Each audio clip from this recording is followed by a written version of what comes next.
Mr. Ojukwu Shikaso, the counsel to Senator Andy Uba on this particular case. But you know what? In all of this matter, INEC is at the center of this whole issue. But what is INEC itself saying? What is the institution saying? You remember that INEC went back to the Supreme Court, and yesterday the Supreme Court says no, it doesn't have jurisdiction on this matter. It won't even say more than these. There are two camps in this matter, the Ejike Ogwebego and Ken Emekayi faction in this matter. Of course, Senator Andy Uba belongs to the Ken Emekayi leadership, and the Ejike Ogwebego, they are asking INEC to give them the certificate of return. What exactly is the matter? Let's bring INEC into this conversation, as we have, just like we couldn't get much of his thought yesterday, but we're bringing him back to tell us in details what exactly is the interpretation of this matter. The Director of Voter Education and Publicity at INEC, Mr. Oluwole Osazi Uzi, joins us now on the program.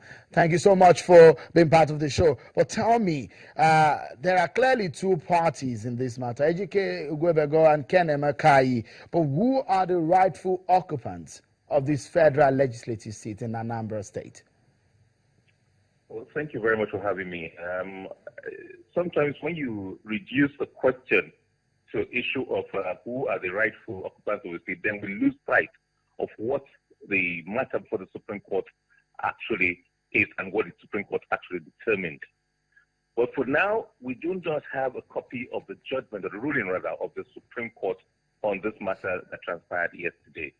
And apart from declining jurisdiction, we know that the Supreme Court gave reasons and made certain comments in its ruling. Regrettably, we don't have a copy of that ruling, even when we left the office at about 6 p.m. this evening.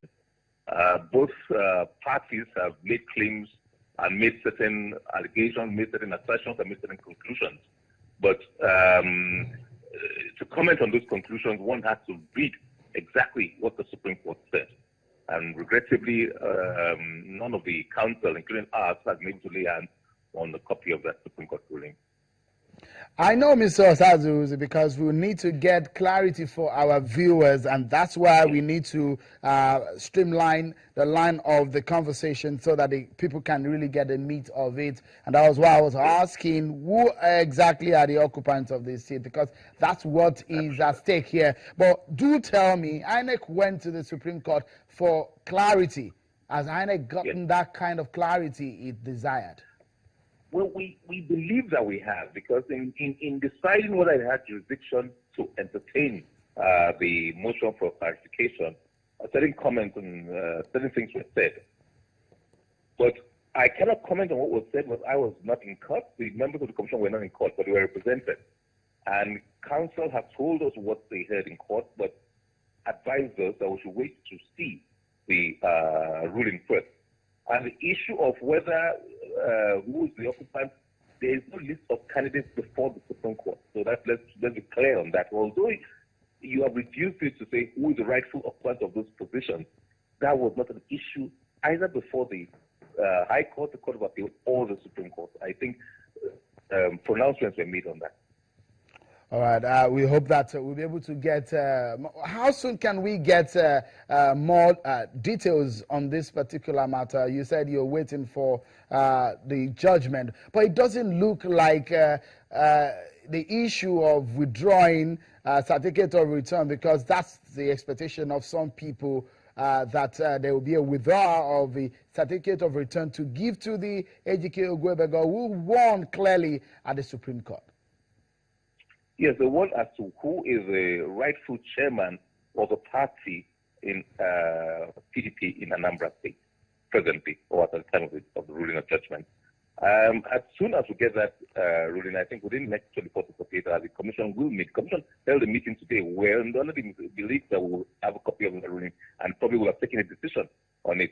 But within 24 to 48 hours, I can assure you the commission will take a decision and make its decision known to the public, because the ball is now back to the Court of INEC to give effect to the court judgment. All right, it's going to be a landmark decision for INEC, one that will probably put some sweat in the faces of some of your board members to determine this very one, because whatever that took you to the Supreme Court to get clarity must be a very big one. I will be hoping to hear from you. It's going to be a very interesting one in the coming days. Thank you so much, Mr. Oluwole, for talking to us. We'll definitely get you back to come and give us what the commission is saying about this as soon as you get clarity. Thank you so much.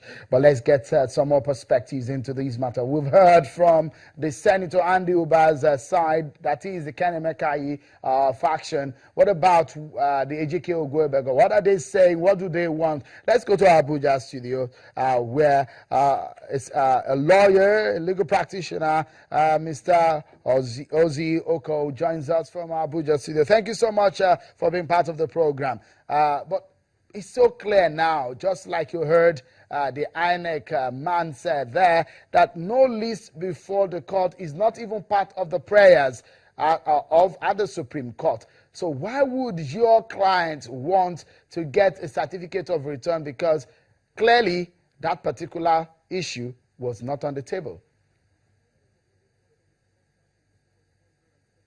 Thank you, Shehu. Well, like the INEC Director of Voter Education said, is wrong of him, with due respect, to say that there is confusion or they don't know what to do or that they are waiting for the ruling of the Supreme Court. The ruling of the Supreme Court is simple. It said it has no jurisdiction to interpret its judgment or to clarify anything in the judgment. So the INEC has a list of nominated candidates as at the close of nomination for the 2015 National Assembly elections in Anambra State. So that list remains the authentic list with which PDP in Anambra State went to election. And INEC knows very well that it was after the Court of Appeal judgment, which set aside the ruling of the Federal High Court delivered by Justice E.S.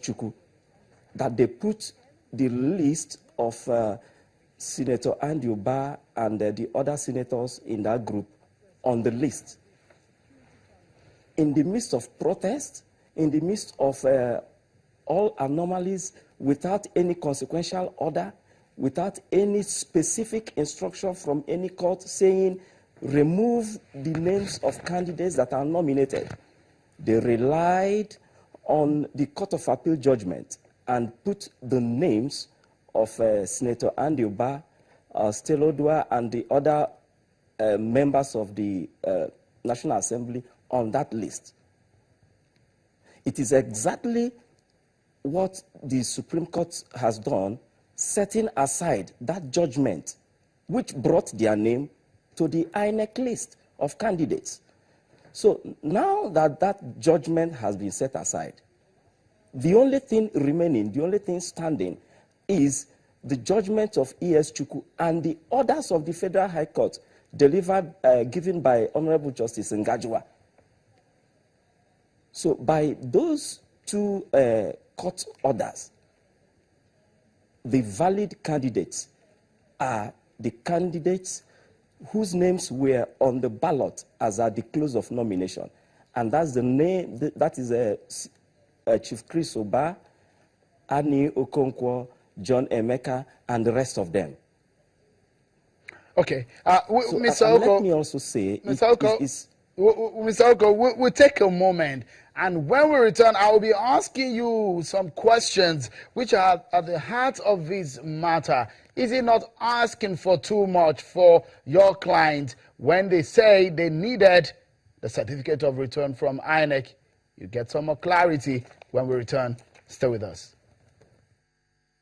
The immediate difference is that they have lost out completely, and that they are not even the ones in the list of the new, the valid nomination. So even if you say contest new election, the question is, will the political party bring them now? Will there be another new primary? Or no? This primary has taken place, the election that has taken place things.